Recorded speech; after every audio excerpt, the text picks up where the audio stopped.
In a league synonymous with excess, where teenage millionaires routinely bankrupt themselves on diamond chains and depreciating supercars, a shadow class of superstars operates differently.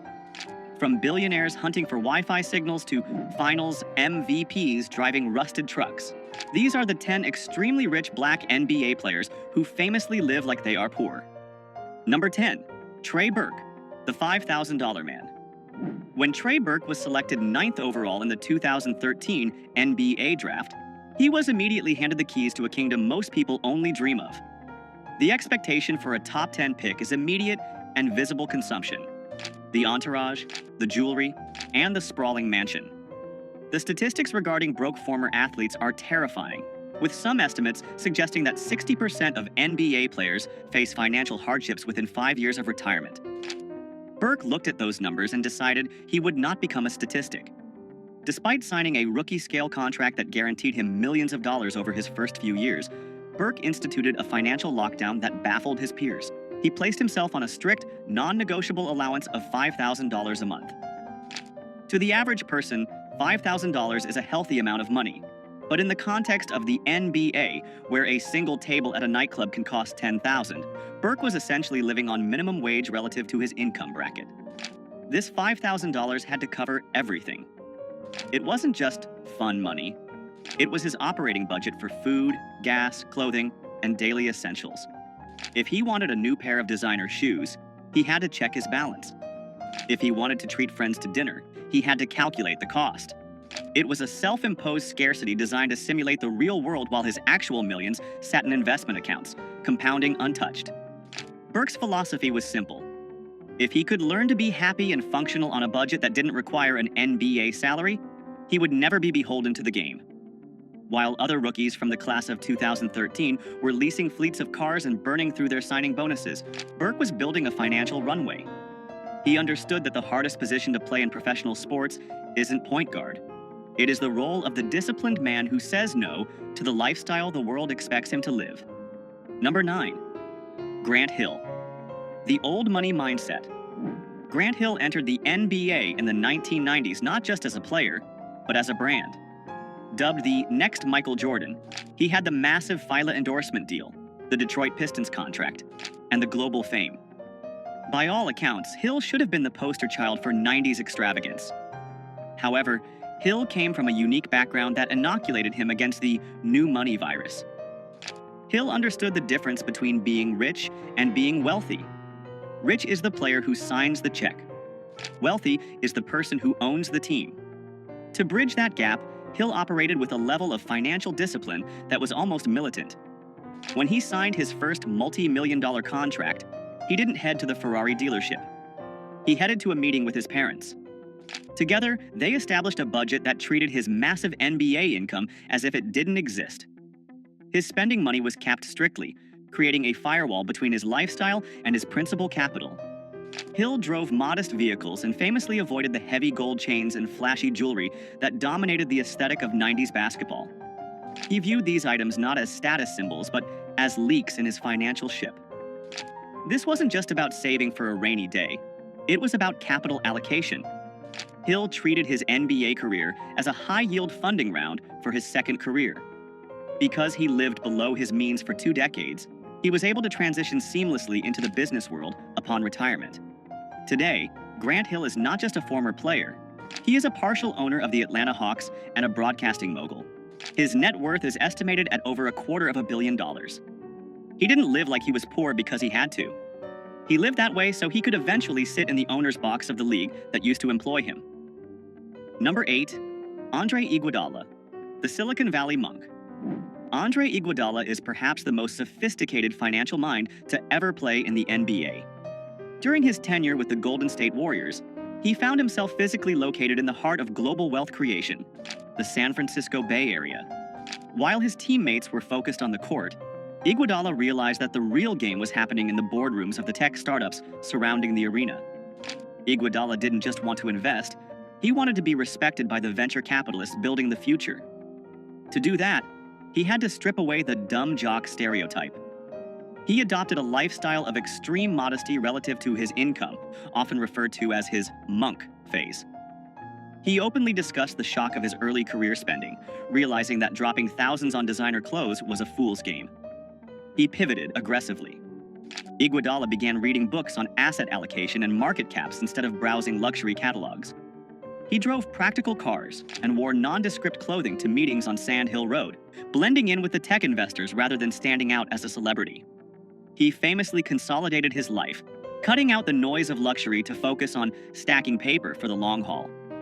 This frugality allowed him to funnel significant portions of his salary into high-risk, high-reward tech seeds. He was an early investor in juggernauts like Zoom, Cloudflare, and Datadog before they became household names. He co-founded the Players Technology Summit, teaching other athletes how to secure their financial futures. Iguodala didn't want to be the guy with the coolest car in the parking lot. He wanted equity in the apps on everyone's phone. By living modestly, he turned his NBA paycheck into a venture capital war chest, proving that the greatest luxury is financial freedom. Number 7. Chris Paul, the point god of budgeting. Chris Paul is known as the point god for his uncanny ability to control the tempo of a basketball game, but his control over his personal balance sheet is even more legendary. Paul is the current face of financial literacy in the NBA, serving as a longtime president of the National Basketball Players Association, NBPA. His obsession with budgeting isn't just a quirk, it's a message he preaches to every rookie who enters the league.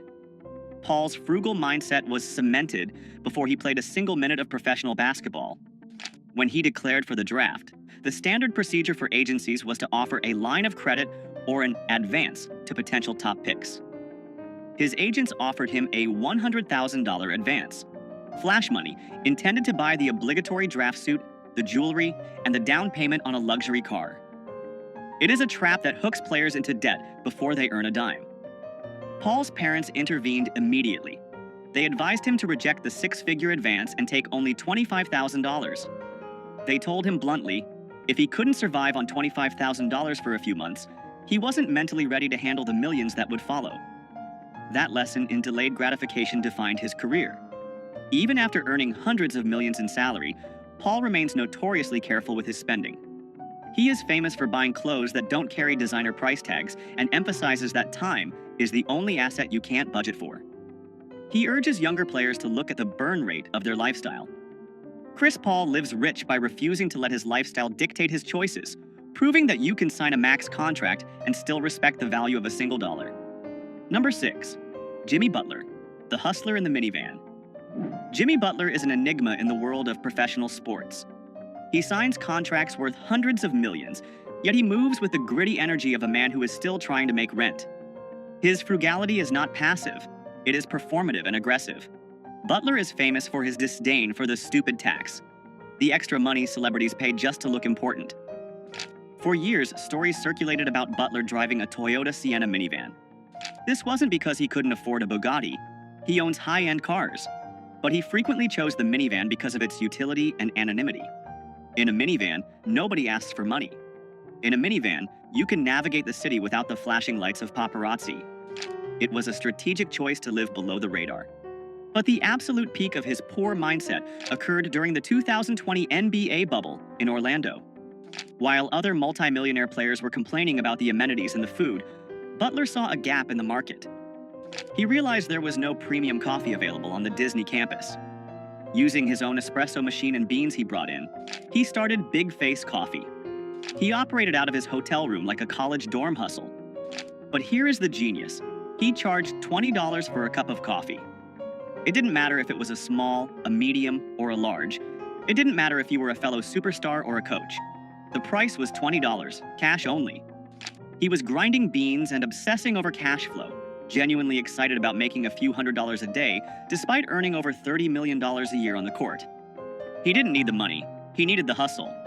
Butler lives below his means because he prefers the chase of making money over the boredom of spending it. Number 5. Carmelo Anthony, the coupon king. Carmelo Anthony is one of the most prolific scorers in NBA history. A future Hall of Famer, he has earned hundreds of millions in NBA salary alone, not to mention his lucrative signature shoe deal with Jordan Brand. He has the means to buy entire grocery store chains, let alone the groceries inside them. And yet, if you were to stand behind him in a checkout line, you might see him scanning a digital coupon. Melo has openly admitted in interviews, including a notable sit-down with CBS Sports, that he is a coupon clipper.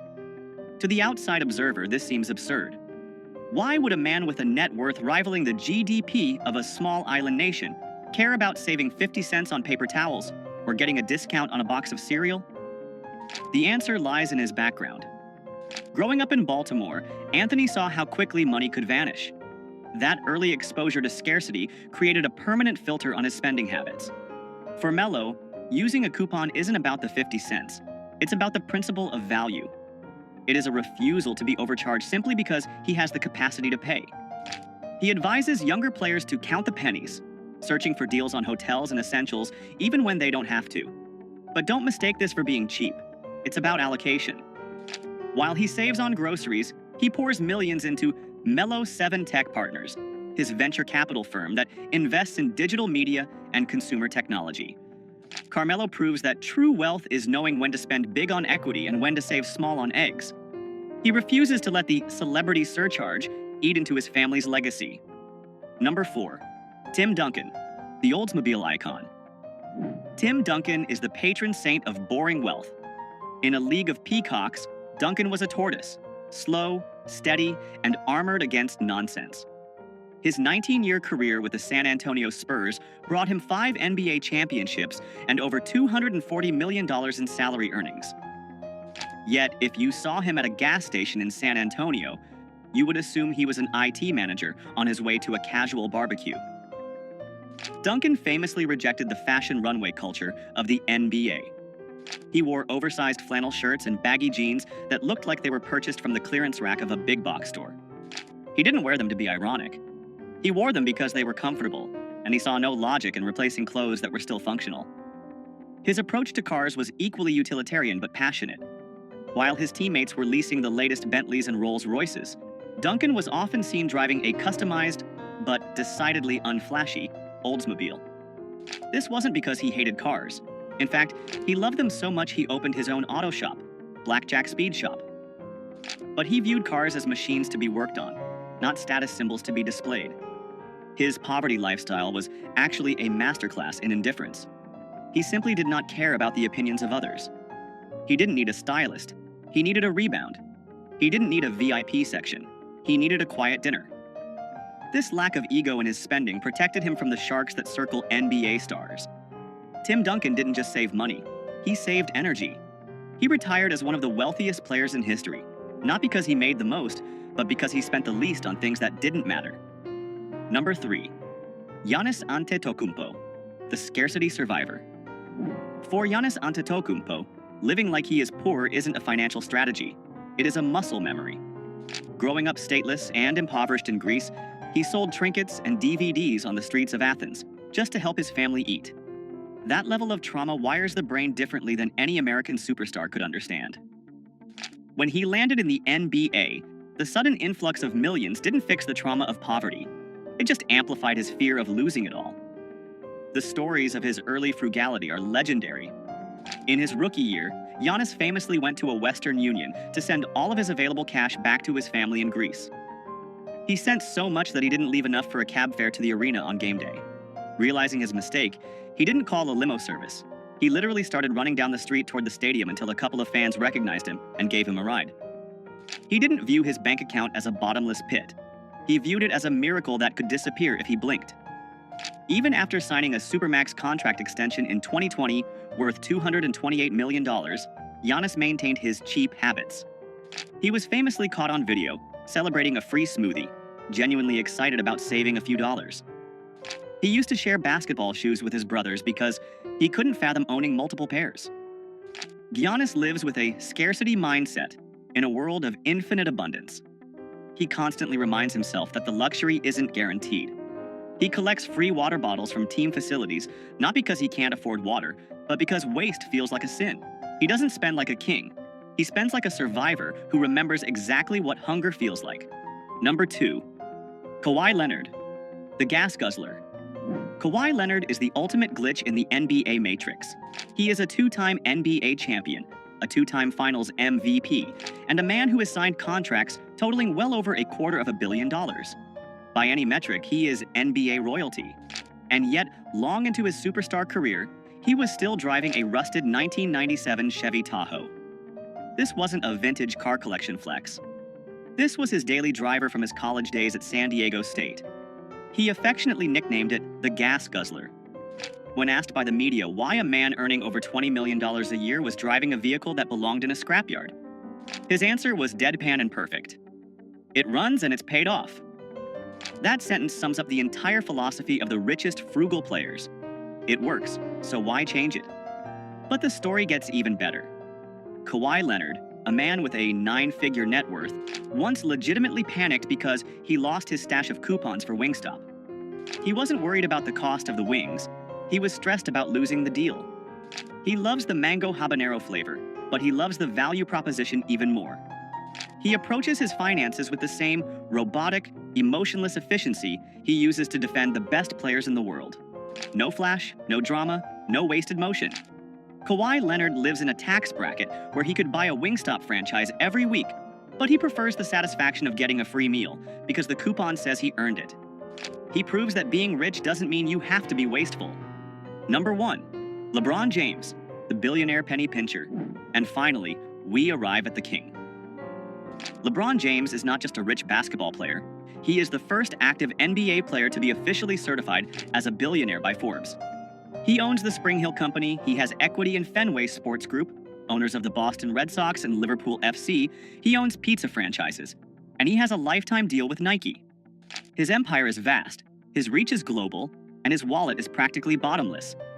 And yet, he is arguably the cheapest player in the history of the league when it comes to small expenses. This isn't a rumor, it is a locker room fact confirmed by his best friend, Dwyane Wade. LeBron James, the man who could buy a streaming service outright, refuses to pay $4.99 a month for ad-free Pandora. He listens to commercials. He sits in the gym, lifting weights, waiting for a 30-second ad to finish rather than spending $5. But it goes deeper. LeBron famously refuses to turn on data roaming on his phone when he travels internationally. If there is no Wi-Fi, the king goes dark. He will walk around a foreign city, hunting for a free signal like a backpacker on a budget. Gabrielle Union, Dwyane Wade's wife, has joked about LeBron's refusal to use data, noting that he waits until he hits a Wi-Fi zone to send texts. He has admitted to being cheap with his personal day-to-day spending, despite donating tens of millions to charity and building an entire school for at-risk kids in Akron. And that is the ultimate lesson. LeBron James isn't cheap because he loves money. He's cheap because he hates waste. He understands that becoming a billionaire isn't just about the big checks you cash, it's about the millions of tiny leaks you plug. He treats $5 with the same respect he treats $5 million. He lives like he's poor in the small moments, so he can live like a king in the moments that change history. From Kawhi Leonard's rusted Tahoe to LeBron James's relentless battle against data roaming charges, these players prove that true wealth isn't about what you spend. It's about what you keep. Which of these frugal flexes impressed you the most? Let us know in the comments below. Make sure to like and subscribe to Black Status for more deep dives into the mindset of the ultra-wealthy. We'll see you in the next one.